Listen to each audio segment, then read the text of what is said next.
What's up, book nerds? I'm Ariana Elizabeth, and today I'm going to do my February wrap-up. Alright, so if you have seen my February TBR video, you're going to know that I had quite a few books that I needed to get read that primarily related to the theme of love or hearts for the whole Valentine's and February thing. Now, I'm going to just be super clean with you guys and open about it. I failed hard. Like, I don't even think anyone understands. I read maybe 2 of the books out of the 8 that I was supposed to read for February. Oh, why did I do that? I have just no discipline. I'm really upset with myself, honestly. I wish that I had actually sat down and read some of them. Several times I did try. I started The Witches of Willamere, and I got to about chapter 2.5 before I realized I absolutely hated this book. It would have been really exciting if I'd maybe read it when I was 12, and now I'm just like, everything bugs me. The dialogue bugs me, the characters bug me, and everything's just not believable. I spent the first 2.5 chapters being like, okay, that's a bad paragraph. That should be redone. This doesn't make any sense. So I did end up putting that one down. I couldn't get through it. I tried Juliet and Sacred Hearts. Those were the ones that were sort of set in 1300s, 1500s in Italy. They were both really big books, just not in the mood to get through that. I didn't want to put myself in that mindset, and so I'm thinking about really just passing them along to somebody else, because now they've been sitting on my shelf for about 3 or 4 years, and even when I had to try and read them, I couldn't do it. And so I think it's time to accept the fact that those 2 books are never going to get read, and I should just give them to somebody who will end up reading them, and they don't just sit on my shelf forever. I also feel really, really bad for not reading Dark Lovers. This was a book that was given to me by one of my best friends, and it was a belated Christmas gift, so I got it in January. I do put it into my February TBR because I wanted to read it super fast because it was a gift, and also because this title, Dark Lovers, sort of went with the whole Valentine's theme. I didn't get to it.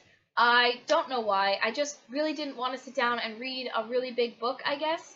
And if you look at what I've read for my TBR, it's pretty much just humor and young adult. So that's my excuse. It's not a very good one. I'm sorry to my bestie that I didn't get around to it, but in March, maybe? But I am really looking forward to it. I know you love those series so much, and so I'm going to get to that for you.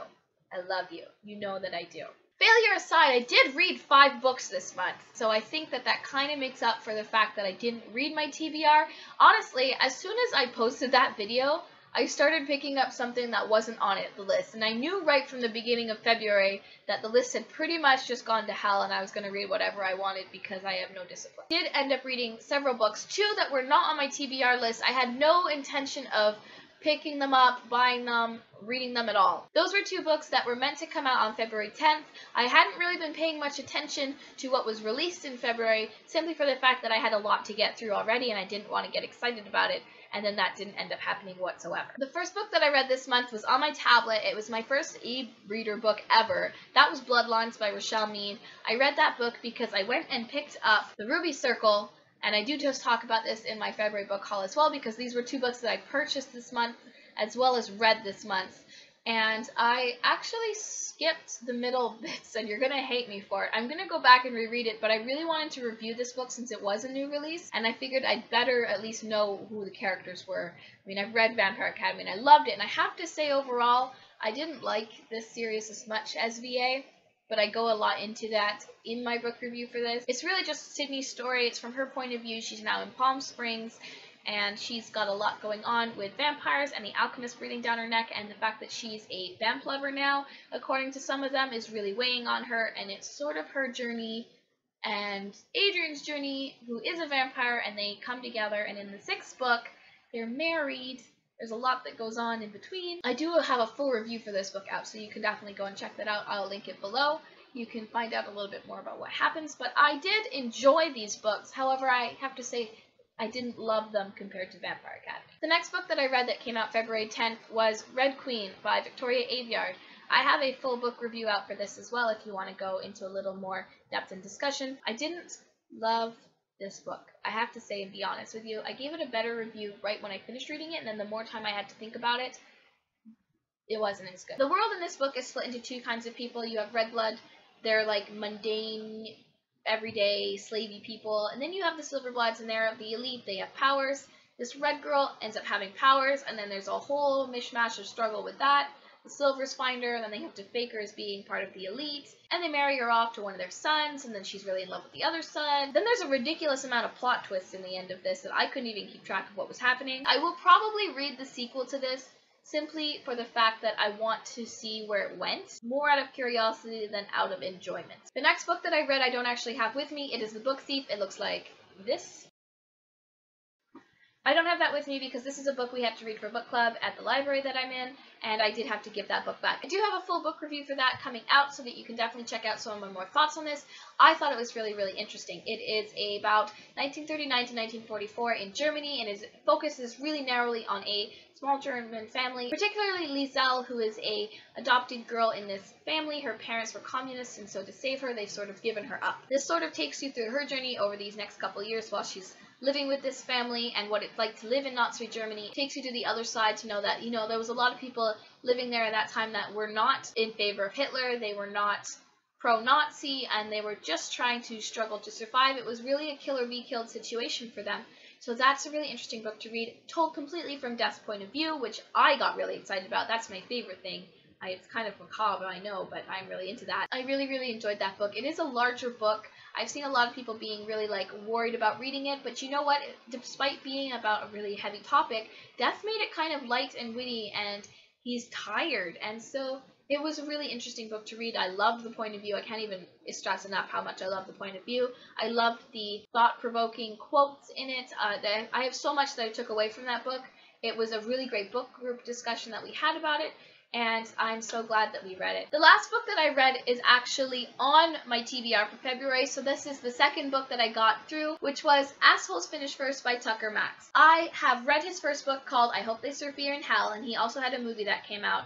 This is a really, really easy book to read. It's pretty degrading to women, actually, but I found it pretty funny. This guy is honestly a huge asshole. It's just a collection of things that have happened to him in his life. This is actually split into two parts of this book, so it's the before I Hope They Serve Beer in Hell fame, and then the after I Hope They Serve Beer in Hell fame. And it is really interesting to see how his life changed with that book. It's kind of like a memoir, different stories. I really enjoyed reading it. It's been on my shelf for a while. It's one of those things that I don't think about picking up, but once I've picked it up, I honestly couldn't put it down. The stories that happened to him are almost unreal. Let me just read to you some of the responses to his writing that are on the back of this book. I had never finished a book, not even for school, until I came across yours. I had no idea writing could be so interesting or funny. People who like Tucker Max, douchebags and baby rapists. For some reason, professional creep Tucker Max wrote a book which became a bestseller just to prove that America, as a concept, is over. I usually like people. I truly pray something terrible happens to you. I am a happily married mother of 3 wonderful young sons. One day, I will ask them, sons, what do you want to be when you grow up?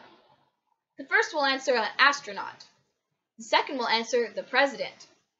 The third will look me in the eye and confidently say, Tucker Max. That one will be my favorite. This really goes to show you that his books have seriously mixed reviews. Some people absolutely hate him, and other people are so impressed and fawned over. Not only girls, but guys too look up to him. I honestly enjoy his writing. I think it is really, really funny. Some of his stories in this are a little bit longer, but they have a lot of short ones too, a few pages, so if you're looking for just a quick read, it's seriously funny, and I really, really enjoy it. I'm looking forward to his 2 other books. So he has Hilarity Ensues, which is his 3rd one, and then Sloppy Seconds, all the other Tucker Max stories, is his 4th book. And I don't believe he is doing any more, to be honest, because when I looked it up, and I don't know how true this is, but I see that he's got a kid now and is engaged. So I think Tucker Max, ladies, might be off the shelf. So there you have it. That is my February wrap-up, everything that I got read this month. I am really disappointed in myself that I didn't finish my TBR list. I look forward to March, and I think I'm going to really put my nose to the pages in this one and actually get my TBR done. As for the books that I picked up that I didn't read, the ones that I've had for a really long time, I think I am going to get rid of. The ones that I just got that I didn't get to, I'm going to keep on my shelf a little bit longer and hopefully get to them in the near future. Leave me some comments down below. I would love to hear how you did with your TBR for February. Hopefully you did better than me because mine was a whomping failure. Don't forget to like and subscribe, and I look forward to seeing you next time. Bye!